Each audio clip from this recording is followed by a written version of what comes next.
Thank you so much. That's wonderful. Well, thank you very much for your time. As I think you know, I'm working on a post for Luxury Defined, which is the blog for Christie's International Real Estate. And we're going to do a post all about Chicago, basically a market insight piece, giving readers insight into the market and also a few properties to hopefully excite their interest. So I would love to start by, are you happy just to sort of run through the questions that I've put together? Does that? Yeah, absolutely. I read through them, so I'm okay. happy. Great. Thank you. So I did speak to your colleagues, Kelly and Peter, recently, and they told me a little bit about Chicago. And the way I kind of summed it up was, it sounded as though it has it all, apart from possibly the weather. Yeah.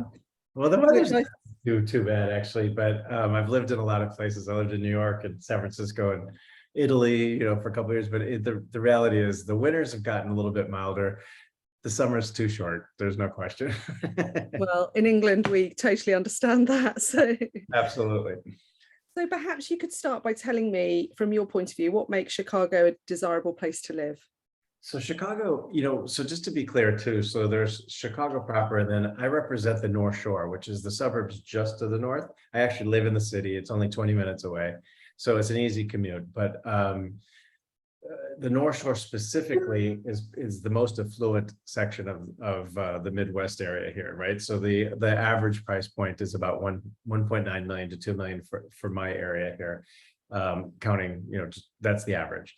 So. Wow.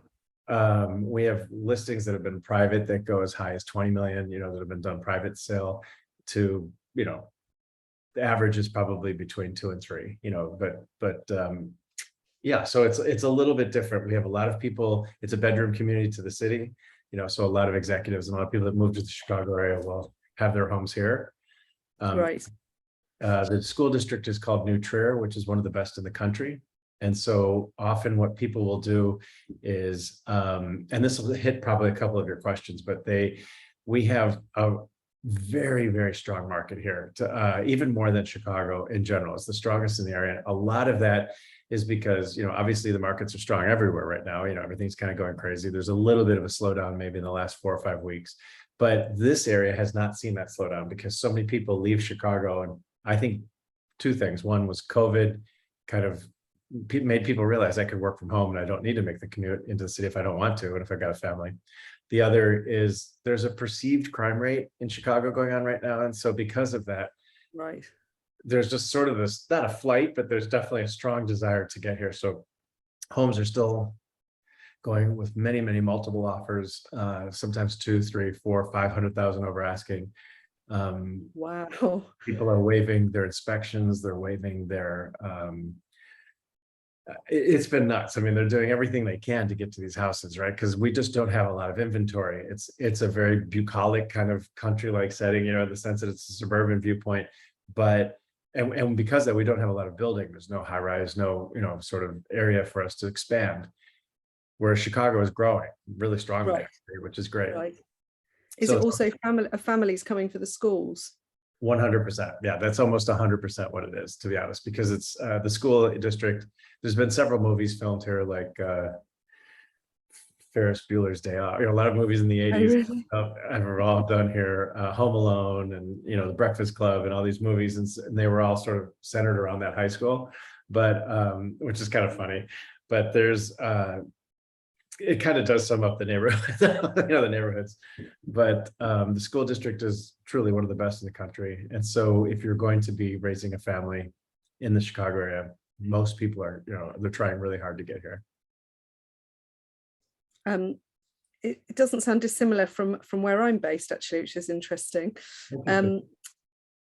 So I understand people commute maybe back into Chicago for work.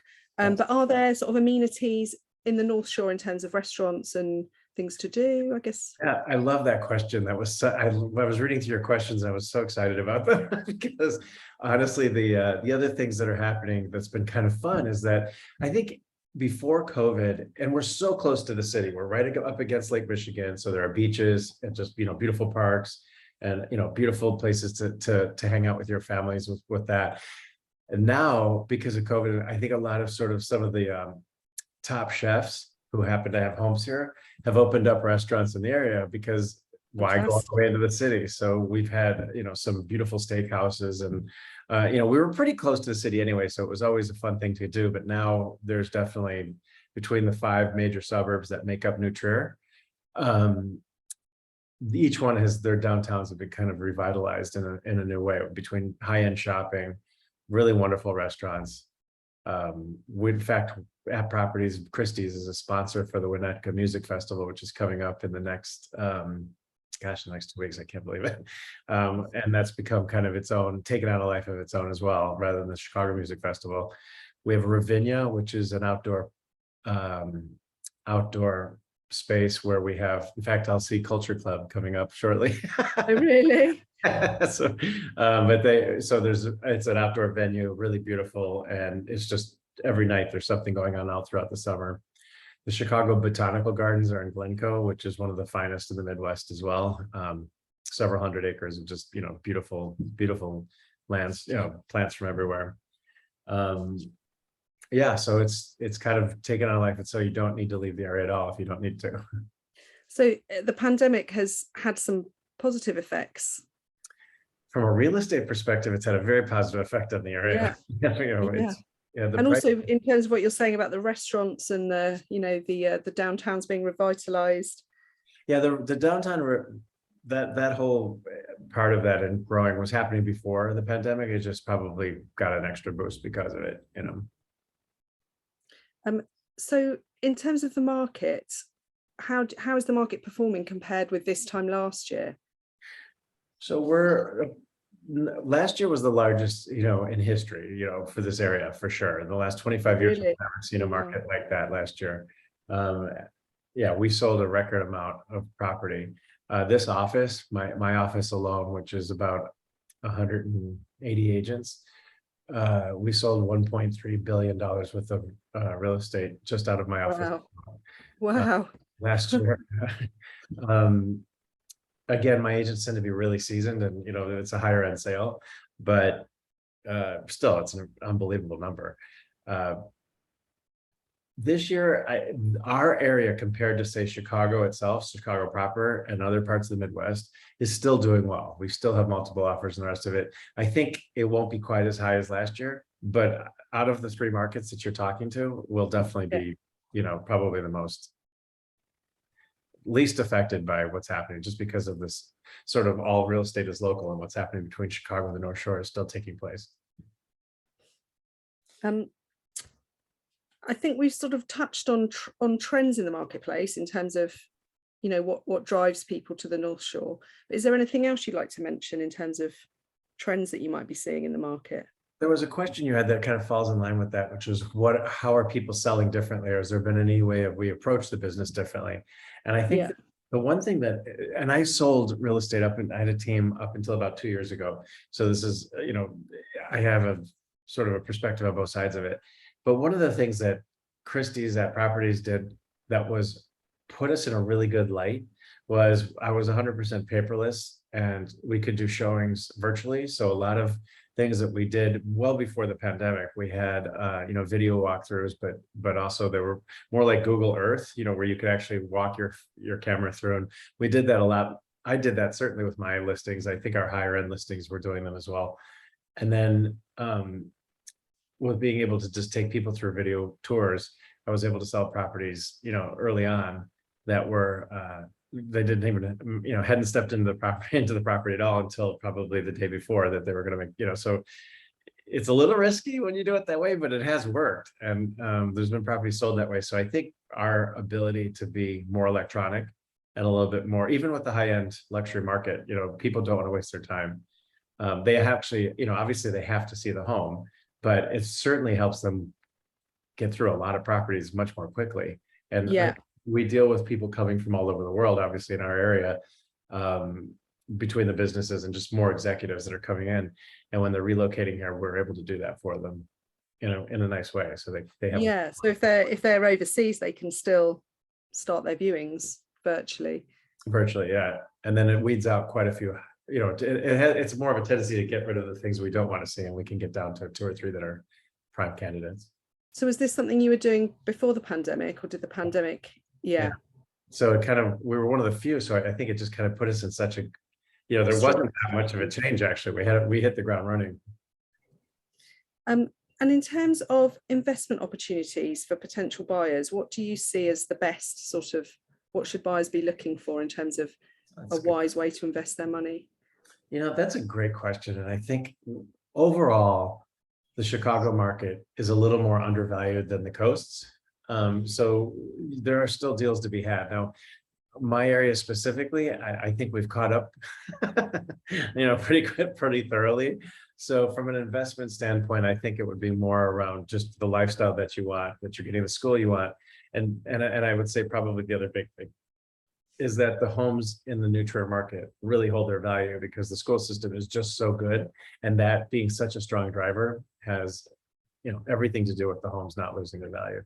And it's always been a desirable area for the last 20, 30 years. And well, probably the last 100 years, but in the last 20, 30 years, it's become, just well known that New Trier is so good. It's also just a beautiful area. The homes are beautiful. And so you can do that. We have 5 distinct neighborhoods that are up here. Glencoe. Okay.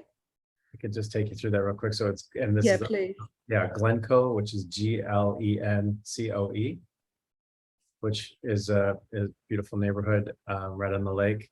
Winnetka, where I'm at, which is probably the most famous.